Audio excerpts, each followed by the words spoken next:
అమ్మతోడు జర్ర అయితే పోయేటోడిని. అమ్మ జర్ర ఉంటే చచ్చిపోతుంటరా. మెల్లవు బ్రో అంటాడు మనోడు. జర్ర అయితే పోయేటోడిని. అమ్మతోడు అది లారీ ఉన్నది మధ్యలో రోడ్ మీద. నేను చూసుకోలే అంటే కనబడతలే లారీ. మనోడు ఇన్నోవా కొంచెం ముందున్నా మన ముందు.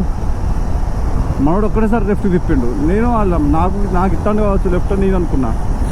మనోడు ఒక్కటేసారి తిప్పేసరికి ముందు లారీ ఉన్నది. ఇక 2 బ్రేకులు మొత్తం వేస్తే వెనక టైర్ లేచింది.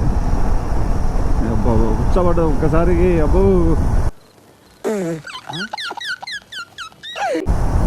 ఘోరం ఉండే పరిస్థితి జర్ర అయితే. అవరా రైడింగ్ జాకెట్ వేసుకుంటా.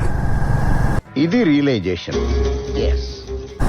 గుండె కొట్టుకుంటా. అది 100-200 కొట్టుకుంటానే. జర్ర అట్లా కాసిపోయాడు. ఆపి నీళ్ళు తాగుతా.